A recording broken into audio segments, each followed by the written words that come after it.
eu agora me coloco à disposição de vocês. Boa noite, porta-voz. Júlio Mosquera, TV Globo. Tudo bom, Júlio? Tudo bem? Seja bem-vindo aqui. Tem poucas oportunidades de compartilhar contigo. O prazer é todo meu. Igualmente. Porta-voz, o ministro Ernesto Araújo falou ali embaixo, deu as diretrizes gerais de como o governo vai conduzir o processo com os Estados Unidos em relação à sobretaxa do aço e do alumínio, mas ele não fez nenhuma referência se o governo está fazendo algum estudo específico para mostrar que o Brasil não está adotando nenhuma medida para liberar, né, e fazer com que o real em relação ao dólar tenha um valor acima daquele que o mercado estabelece. Existe algum estudo, alguma medida nesse sentido? Como é que o governo responde a isso? O presidente da República, há pouco, conversando comigo, me determinou que esboçasse a vocês quais são as preocupações do governo brasileiro. Obviamente que, inicialmente, no nível técnico, o Ministério da Economia estabelecerá os relacionamentos necessários com a sua contraparte no governo americano, e neste estabelecimento claramente serão colocados aspectos relevantes, e dentre eles este da questão da sobrevalorização ou da valorização de uma moeda versus outra.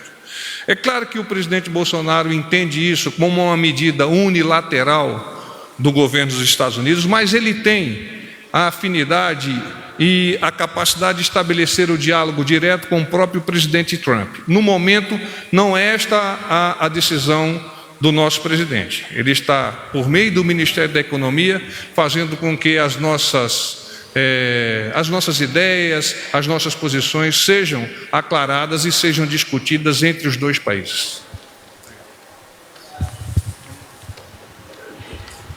Boa tarde, porta-voz. Jussara Soares, repórter do Globo. Tudo jóia, porta-voz. Só pela manhã o presidente reforçou que tem essa porta aberta com o presidente Trump.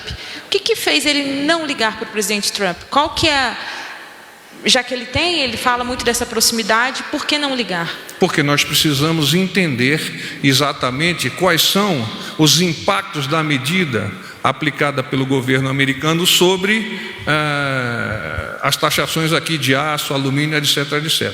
Ao mesmo tempo, o presidente, como é comum nessas questões econômicas, ele se vale do Ministério da Economia, dos técnicos do Ministério da Economia, para, aprofundando o conhecimento, tomar as suas decisões. Então, seria intempestivo da parte do presidente Bolsonaro, ainda sem conhecer todos os dados, efetivar uma ligação que claramente seria completada em tempo inapropriado em face do desconhecimento profundo do tema.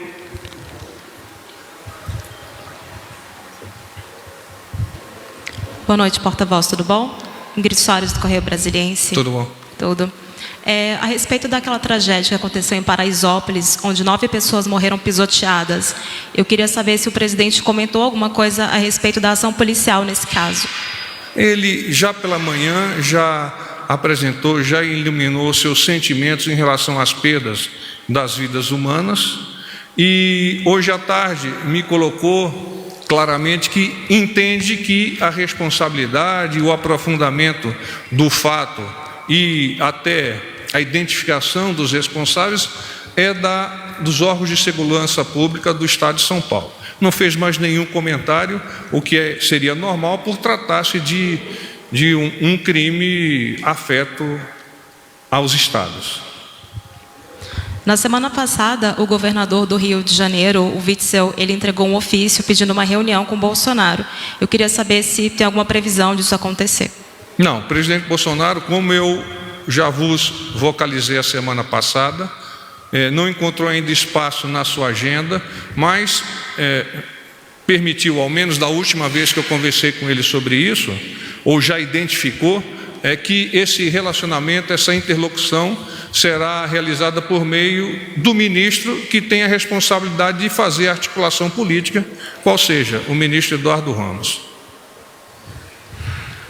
Boa noite, porta-voz. Pedro Vilela, da Agência Brasil. Bom, Pedro. Tudo bem. Eu queria saber se o governo quer dizer, o que o governo sabe até agora é aquilo que o presidente Donald Trump anunciou, ou o governo brasileiro já foi informado concretamente sobre essa decisão? Eu vou tomar até a liberdade de avançar alguns aspectos específicos dos quais eu tomei nota aqui para deixarmos bem claro qual é a nossa posição. Então, o presidente Bolsonaro acompanha a situação e determinou aos ministérios da Economia, das Relações Exteriores e da Agricultura, Pecuária e Abastecimento que adotem as medidas necessárias dentro da esfera de suas atribuições, a fim de trazer uma solução que atenda aos interesses dos dois países. Eu volto a reforçar, acho que respondendo ao Júlio, nós ainda não temos a profundidade devida sobre o tema em questão para tomarmos posições de pronto. É preciso caminharmos, estudarmos, conversarmos, para só então nós nos posicionarmos em relação ao governo americano. É óbvio que o presidente acompanha isso com muito interesse, visto que isso é fator importante no equilíbrio da balança comercial. Boa noite, porta-voz. Tudo bom, Muracal? Tudo bem? Não, só para deixar claro, se além do tweet do presidente Donald Trump, o governo brasileiro recebeu alguma outra indicação, alguma outra informação sobre que medida o governo americano pode ou deve tomar? Que eu tenha conhecimento, e o presidente não me comentou coisa distinta, não. Mas é claro que os estabelecimentos diplomáticos que representam o Brasil e os Estados Unidos já estão encaminhados para que haja um tunelamento, um link, a fim de que essas posições sejam o mais pronto possível esclarecidas. Outra coisa, em relação ao mesmo assunto, o presidente Donald Trump, ao anunciar a medida, ele colocou como justificativa que o Brasil e a Argentina estariam desvalorizando suas moedas artificialmente, o que prejudica a produção local. O que eu gostaria de saber é o seguinte: se o governo brasileiro entender que essa é uma medida injusta, porque o Brasil não desvaloriza sua moeda intencionalmente, é possível que haja algum tipo de retaliação comercial aos Estados Unidos? Muracal, eu não posso trabalhar com possível especulação. Se acontecer, o governo brasileiro poderia... nós temos que esperar efetivamente quais são as indicações a partir dessa comunicação entre os dois governos, e aí sim o governo tomar uma decisão conhecendo os dados, conhecendo qual é a verdadeira extensão dessa demanda americana. Tá bem? Boa noite, porta-voz. Flávia, da Bloomberg. Tudo bom? Tudo bem? Eu queria fazer uma pergunta sobre se o presidente convidou o presidente eleito da Argentina, o Alberto Fernandes, para participar da cúpula do Mercosul, e se não, se a ausência do Fernandes se deve a esse clima um pouco de animosidade entre ele e o presidente Bolsonaro. Obrigada. Em eventos dessa natureza, dentro de procedimentos diplomáticos muito bem estabelecidos, o convite é realizado de país para país. Então, o governo brasileiro efetuou um convite ao governo da Argentina, ao governo do Uruguai, ao governo do Paraguai, ao governo dos estados que são convidados a compartilharem esta reunião do Mercosul. Eu não tenho notícia, nós não temos notícia que os estados convidados tenham avançado os convites em direção àqueles que há pouco tempo obtiveram êxito nas urnas. Porta-voz, tem mais uma pergunta para o senhor, em relação ainda à nomeação do novo presidente da Fundação Palmares. Na semana passada eu tive a oportunidade de fazer essa pergunta para o senhor, mas o senhor disse que não tinha ainda conversado com o presidente. De fato, permaneço sem uma posição, comentei com o presidente Bolsonaro e ele manteve a mesma resposta que avançou a vocês, salvo engano, hoje pela manhã. É de responsabilidade do secretário de Cultura, Alvim. Mas a minha pergunta era se o presidente concordava com as declarações do novo. O presidente não esboçou nenhum tipo de comentário em relação a avaliar os comentários daquela autoridade e tampouco outros aspectos envolvidos de terceiros. O Sérgio Camargo, então, ele segue do cargo, apesar das críticas É de e das responsabilidade declarações. do secretário Alvim esta decisão. Tá. E quem é responsável pelas decisões do Alvim? O presidente não tem interferência? O presidente tem as referências, mas como nós estamos vocalizando o dia muito, ele confia nos seus ministros, ele confia nos técnicos que são subscritos pelos ministros, e nesse caso específico ele não fugirá da sua elaboração mental. Obrigada. Uma audiência com o ministro Abraham Weintraub, essa audiência foi postergada e está pré-agendada para a próxima quarta-feira. Nesse interregno, o presidente concedeu uma entrevista a um órgão de imprensa televisivo. E agora, às 5 horas, por certo, vocês participaram da cerimônia de comemoração ao Dia Internacional do Voluntariado. Cúpula de chefes de Estado do Mercosul e Estados associados. O evento será realizado na cidade de Bento Gonçalves, na região do Vale do Vinhedo, no Rio Grande do Sul, e encerrará a presidência pro tempore brasileira do Mercosul, exercida durante o segundo semestre de 2019. No dia 4, teremos a 55ª reunião ordinária do Conselho do Mercado Comum, CMC, e no dia 5 de dezembro, a 55ª Cúpula de Chefes de Estado do Mercosul e Estados associados.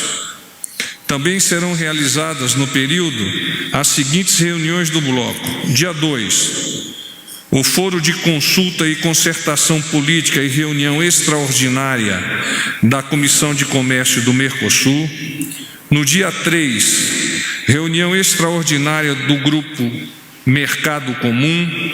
No dia 4, reunião de ministros da Economia e de presidentes de Banco Central e a reunião de ministros da Indústria, Comércio e Serviços.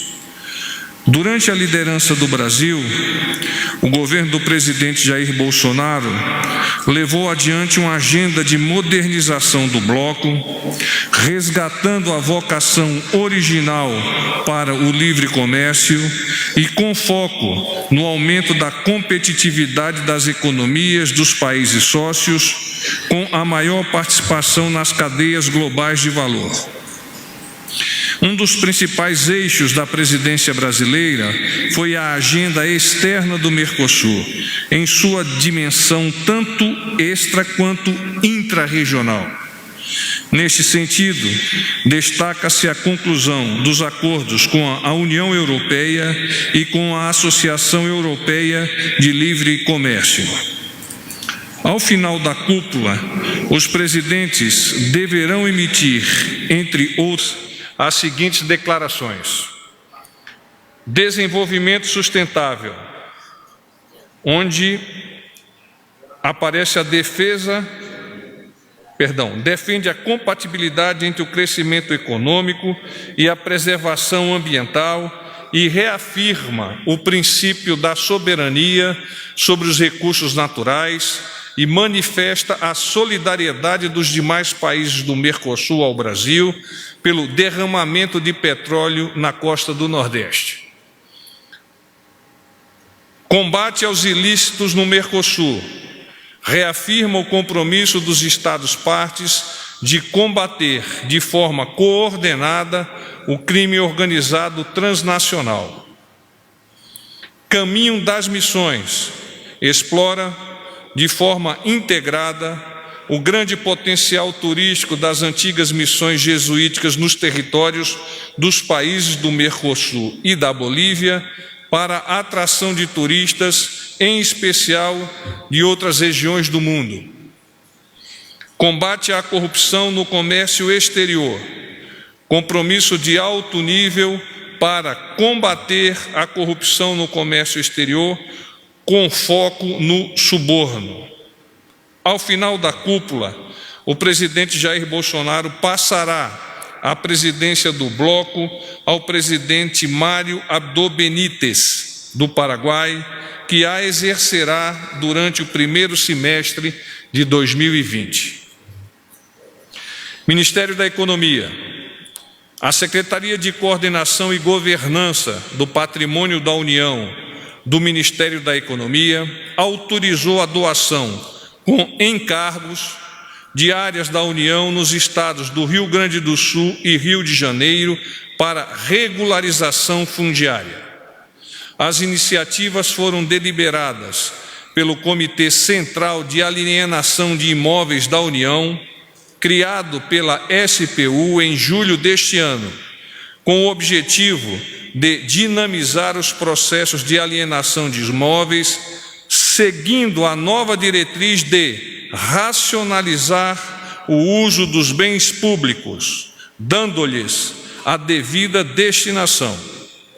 Com a medida, 144 famílias serão beneficiadas com moradias. A recomendação do governo é para que os títulos de propriedade sejam entregues preferencialmente às mulheres. As contrapartidas exigidas dos municípios contemplados são as seguintes: obrigação de transferência gratuita aos beneficiários finais do domínio pleno dos imóveis, elaboração em 2 anos do projeto de regularização fundiária, conclusão em 5 anos da infraestrutura urbana necessária aos locais e, por fim, titulação final em nome das famílias. Ministério da Cidadania. O Ministério da Cidadania vai investir até R$500 mil no desenvolvimento de cursos de qualificação profissional a jovens de 14 a 21 anos inseridos no cadastro único e que cumpram medidas socioeducativas em regime fechado. O repasse, por intermédio da Secretaria Nacional de Inclusão Social e Produtiva Urbana, será feito após processo seletivo envolvendo os municípios que integram o Programa Em Frente Brasil, do Ministério da Justiça e Segurança Pública, escolhidos em razão dos altos índices de criminalidade. São eles: Ananindeua, no Pará, Goiânia, em Goiás, Paulista, em Pernambuco, São José dos Pinhais, no Paraná, e Cariacica, no Espírito Santo. Em Paulista, o programa Qualifica Jovem, é o nome do programa, prioriza a participação de pessoas com algum tipo de deficiência e beneficiários dos programas sociais, como o próprio Bolsa Família. O coordenador, senhor Adriano Diniz, afirmou que o incentivo do governo federal a programas profissionalizantes nos municípios gera inclusão, renda e cidadania. O Ministério da Cidadania vai buscar também parcerias com empresas para oferta de vagas de trabalho aos jovens e disponibilizará outros cursos de qualificação por meio do programa Progredir.